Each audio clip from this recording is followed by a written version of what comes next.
Hey guys, how's it going? Oh, it's a beautiful Tuesday evening here on the farm. Check that out. Hold on. Is that better? Absolutely gorgeous view. Now I came up here because down in there yesterday I cut a locust tree down. It had been snapped off halfway up. I need more fence posts. So that's why I'm up here, but thought I'd make a quick video. Man, the gnats are really bad here, so if I'm freaking out, I apologize. But it's really warm today. It's like 80 degrees. It doesn't feel like that because the wind is howling. But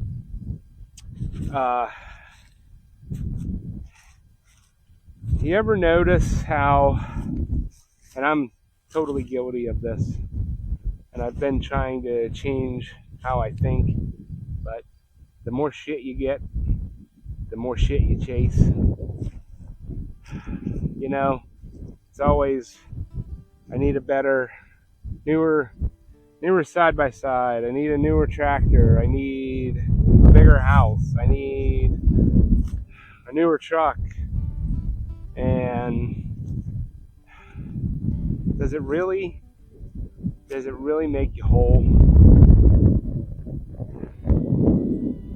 You know, I'd like to have a bunch of new cool shit, but what I've come to realize, now I'm 59 years old, I'm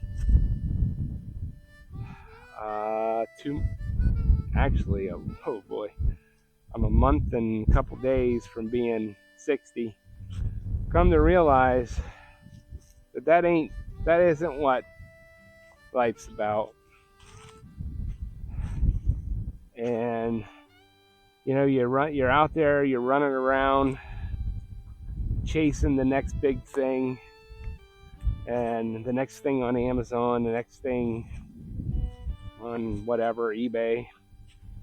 You know, we live in a world right now that you can just pick up your phone, and if you have the means, it can be delivered to your damn door, whatever it is.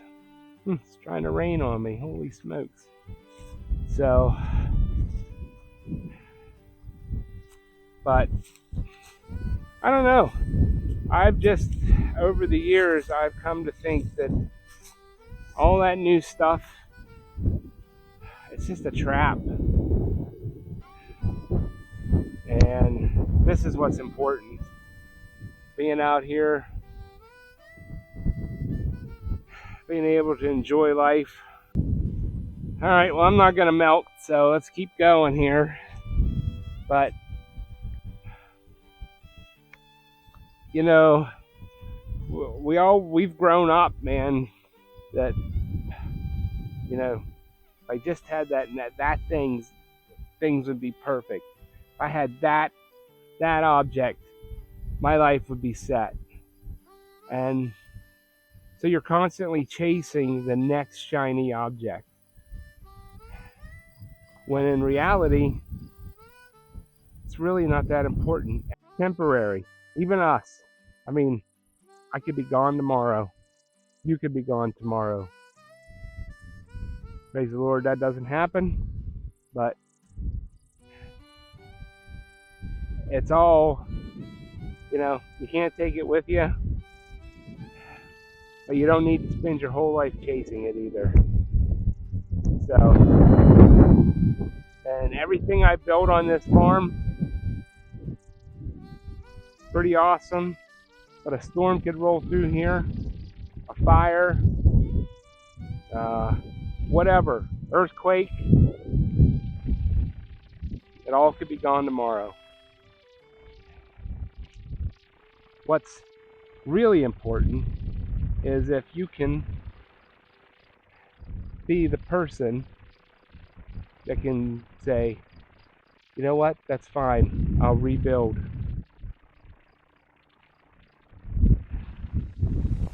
Because things happen. I mean,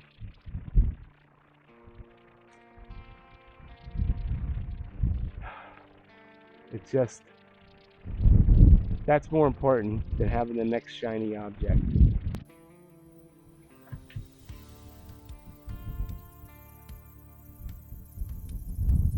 So what I've come to realize is that I'm pretty damn lucky. I'm very blessed and very fortunate. And what I have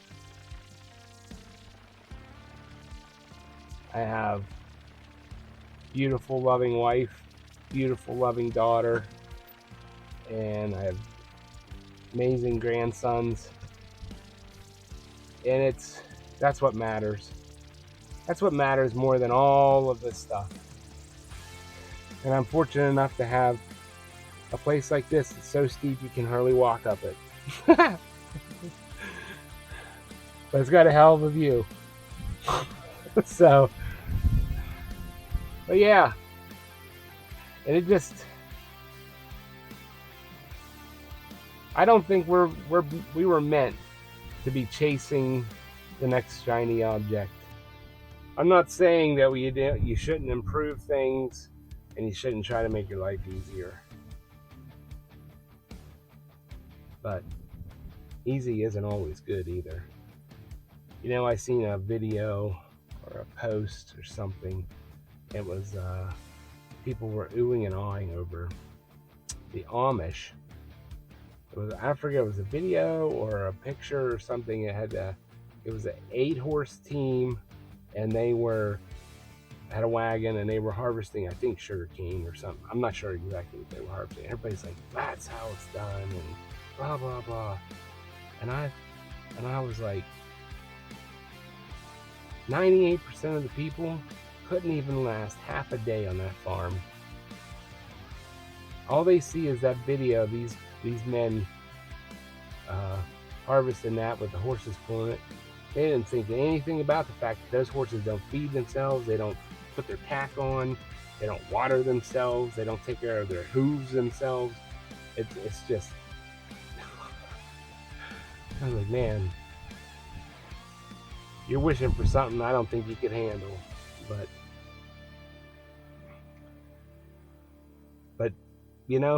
that is really living though, right? It's slow and it makes you appreciate stuff. And I think that's where a lot of our world is. Nobody appreciates anything anymore because it's so easy. You can just pick up your phone and a van drops a bunch of crap off to you and you just don't appreciate it. So how do you judge your success? Is it by your bank account, or is it the size of your house, or what year your vehicle is, or how big your boat is? Let me know in the comments. Because at some point you got to decide, are you actually living, or are you just upgrading? So let me know. For me, I try not to spend that much money. I mean, we live pretty frugal, and I'm guessing I'm not going to be changing anytime soon. So, all right. Thanks for watching. We'll catch you on the next one.